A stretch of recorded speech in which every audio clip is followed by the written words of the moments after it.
Hello बच्चों। वही देखते हैं क्वेश्चन क्या कहता है। अ rotating table completes one rotation in 10 seconds and its moment of inertia is 100 kg meter square. A person of the 50 kg mass stands at the center of the rotating table.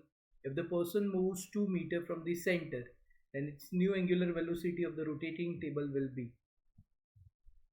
सबसे important चीज़ यार इस question में कहना क्या चाहता है, right, वो मैं बता देता हूँ भाई। एक रोटेटिंग टेबल है, right, it is rotating with some constant angular velocity omega. Suddenly इसके सेंटर पे जो आदमी था ना, राइट, वो आगे चल के 2 मीटर डिस्टेंस पे खड़ा हो जा रहा है। तो इसकी ये एक्शन से, राइट, रोटेटिंग टेबल की ओमेगा में कितना बदलाव आएगा। तो सबसे पहले तो मैं ये कहना चाहता हूँ सिस्टम पे एक्सटर्नल टॉर्क जीरो है। इसका मतलब क्या हो जाएगा, एंगुलर मोमेंटम हो जाएगा कंजर्व्ड, राइट। तो इसका मतलब क्या हो जाएगा, it is very simple thing, initial angular momentum that is equivalent to final angular momentum. अब इनिशियल एंगुलर मोमेंटम हो जाएगा I initial omega initial that is I final and that is omega final. Initial क्या है, खाली disc rotate कर रही है। कितनी मोमेंट ऑफ इनर्शिया दी हुई है हमें, 100 दी हुई है। कितने रोटेशंस कंप्लीट कर रही है भाई, okay, one rotation in 2 second in 10 seconds. मतलब कहना इसे वन रोटेशन में थीटा होता है 2 पाई इंटू 10 सेकेंड्स। अब आदमी चलना स्टार्ट हुआ, 2 मीटर डिस्टेंस पे आ गया। तो आदमी जब 2 मीटर डिस्टेंस पे आके रुका हुआ है, तब मोमेंट ऑफ इनर्शिया दो आएंगे। एक आएगा moment of inertia of disc का plus moment of inertia of man, right.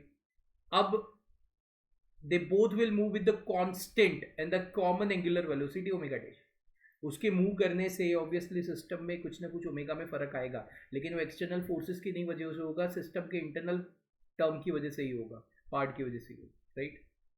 तो ये ओमेगा डैश हमें ढूंढनी है, राइट। आइए देखते हैं, इसको थोड़ा रिजॉल्व करते हैं। Can we say 100 into 2 pi, right. So that is equivalent to disc का मोमेंट ऑफ इनर्शिया 100 प्लस आदमी का मास कितना है 50, कितने डिस्टेंस पे 2 mr² ओमेगा डैश, राइट। तो इसको रिजॉल्व करोगे तो ओमेगा डैश की वैल्यू π/15 के बराबर आ जाएगी, that is equivalent to 2 pi radian per second, right. तो ओमेगा डैश हमारा कितना आ जाएगा 2 pi, right, radian per second. तो आदमी देखो पहले डिस्क मूव कर रही है, राइट, एंगुलर वेलोसिटी कितने से 2 pi, right, that is means π/5 से। फिर बाद में ये रोटेट कर रही है 2 पाई/30 π/15 से। तो ये बदलाव आएगा आदमी अगर सेंटर से 2 मीटर के डिस्टेंस पे आके खड़ा हो जाता है, राइट। सो ये the first option is the perfect answer for this specific question. Hope so you will understand this बच्चा जी। Thank you and all the best.